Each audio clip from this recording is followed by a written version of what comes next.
बाळासाहेब ठाकरेंच्या मृत्यूचा मुद्दा छिडून शिंदे गणले जुन्या दुखावरची खपली काढण्याची वेळ चुकली आहे. शिंदे मूव्ह होईने. आता पवारच खरं खरं काय झालं ते सांगतील. मीडियानं जावं, बाळासाहेबांच्या निधनावेळी कोण कोण डॉक्टर होते हे विचारावं, साहेबांचं निधन कधी झालं, सर्व विषय संपेल. शरद पवार साहेब आले होते, त्यांना वरती पाठवलं नाही. त्यावेळी शरद पवारांचं वक्तव्य असं होतं, अरे मिलिंद का उद्धव त्यांच्या बॉडीला त्रास देतोय, असे शब्द होते पवारांचे. मला आठवते मी मातोश्रीत होतो. उद्धवजी तुम्ही हे पाप केलं आहे, उशिरा का होईना पण महाराष्ट्राला कळू द्या. तुमचे धंदे काय आहेत, अनेक गोष्टी माझ्याकडे आहेत. बोलणार नाही पण वेळ पडली तर सोडणार पण नाही. बाळासाहेब तुमच्याबद्दल माझ्यासमोर काय काय बोलले, मला ते बोलायला लावू नका. दसरा मेळाव्यात जे अनावधानानं बोलून गेलो ती चूक नाही तर हे वास्तव्य घडलं आहे, असं म्हणून जुन्या दुखावरची खपली रामदास कदम यांनी काढली खरी, पण त्याने रामदास कदम आणि शिंदे दोघांवरही थूथू होत आहे. आनंदी गे घातपात की मृत्यू, दिशा सालीन आदित्य ठाकरे कनेक्शन घातपात की मृत्यू, बाळासाहेब ठाकरे मृत्यू कसा, शिंदे मुवान का होत नाहीत, अजून मॅच्युअर का होत नाहीत, श्रीकांत शिंदेच्या स्टाईलमध्ये का होईनात. मात्र ठाकरे समर्थकांनी प्रश्न विचारताना दिसत आहेत. बाळासाहेब ठाकरेंच्या मृत्यूच्या दिवशी काय घडलं होतं हे पुन्हा पुन्हा काढून नेमकं काय साध्य करण्याचा प्रयत्न होतोय.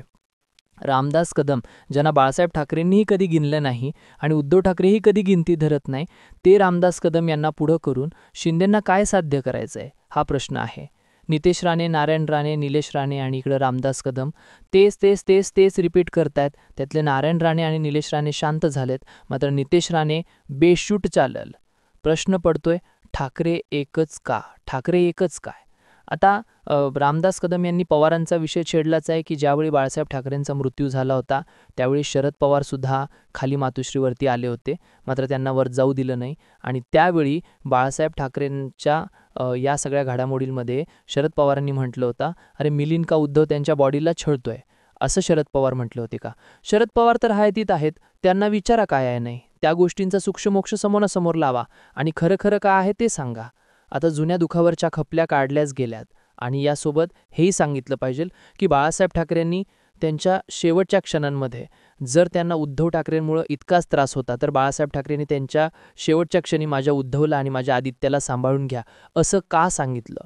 अगोदर राज ठाकरे बाहेर का पडले, राज ठाकरेंसोबत हे घडलं. राज ठाकरे बाळासाहेब ठाकरेंच्या जवळचे होते, उद्धव ठाकरेंमुळे राज ठाकरेंना शिवसेना सोडावी लागली, अमुक तमुक धमुक झाला. आता दोन भाऊ एकत्र आले, आता मुद्दा भेटे ना. आता बाळासाहेब ठाकरेंचा मुद्दा छेडला जातोय. 2014 नंतर भाजपा सत्तेत आहे, 2022 नंतर शिवसेना सत्तेत आहे. पुढचं बोला ना, मुआन करा. जुन्या दुखावरच्या खपल्या कधीपर्यंत काढायच्यात. आणि आता खपली काढलीच गेली आहे तर शरद पवारांनी समोर येऊन काय घडलं होतं ते सांगावं. अशा जोरदार चर्चा पाहाव्यास मिळत आहेत. तुम्हाला काय वाटतं, रामदास कदम जे बोलतायत ते खरं, की हे फक्त आणि फक्त तेच तेच दुखणं काढायचं आणि राजकारणात चर्चेत राहायचा हा मुद्दा. ठाकरे एकच ठाकरे का, संपलेल्या ठाकरेंना 3 वर्षांपासून 3ही दसरा मेळावे 0 इतकं वेटेज का देत आहेत. प्रश्न जशाच तसा कमेंट सेक्शनमध्ये व्यक्त व्हा. अशाच माहितीपूर्ण व्हिडिओसाठी गर्जना मराठी या चॅनलला आवर्जून सबस्क्राईब करायला विसरू नका.